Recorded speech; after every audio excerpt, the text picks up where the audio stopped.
Rain dripped gently from the sky as Goofy strode down the cobblestone alleyways of an old city he barely knew. He hurried along, dodging puddles, full of curiosity sparked by a sign he had glimpsed a few blocks back claiming antiques of time. As soon as he bumped into the shop door, it swung open with the hollow sound of a bell. The shop was a wonderland of time. Grandfather clocks with richly worked wood, intricate wall-hung cuckoos, and old pocket watches glimmering under low lights. A slight whistle behind him made Goofy spin around to see the shopkeeper, a mysterious man with a beard that seemingly cascaded endlessly down. He held an ancient pocket watch, its surface alive with shifting patterns. "Keeps more than just time, this one," the shopkeeper murmured with knowing eyes.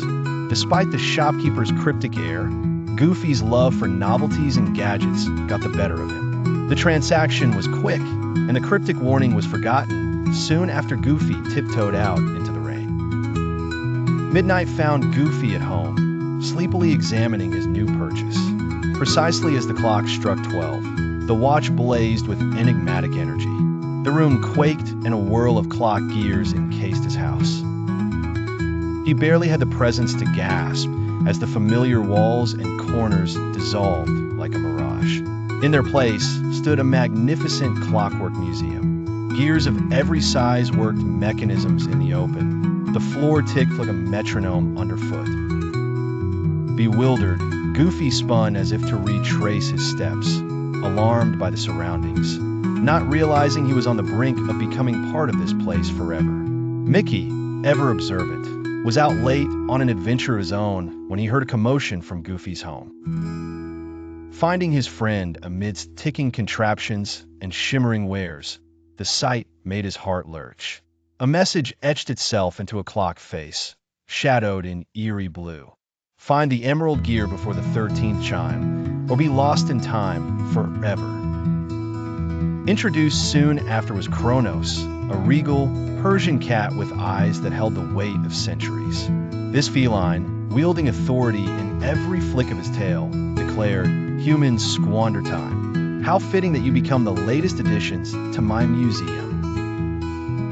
In a puff of smoke, the quest began, cascading Goofy and Mickey into realms of time, winding through ancient Egypt to the Viking era, each plunge introducing new clockwork wonders and perils.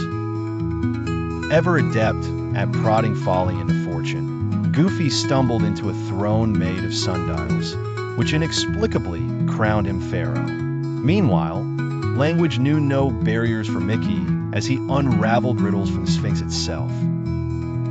Their journey across epochs was high time drama, fraught with robot police enforcing time laws in the distant future, or a wolf tamed by clock hands in Viking realms. Yet they pressed on, inspired by a reason still hidden from them. The elegy reached its height upon learning of Chronos' sorrow, rooted in loss, firm in resolve. His daughter, forgotten to time's currents, had driven him to folly. But the ties of kinship knew paths where logic could not tread. In a heart-wrenching twist, Mickey discovered the little kitten wearily spinning inside a fracturing cuckoo clock, unwittingly reuniting a family through untold ages. Then unfolded the final scene, a great boom of synchronized chimes marking the saving of worlds, riveting even the hands of time to momentarily pause in honor of love's victory. As time settled into familiar rhythms, the travelers returned unscathed, precisely as they had left, carrying new truths.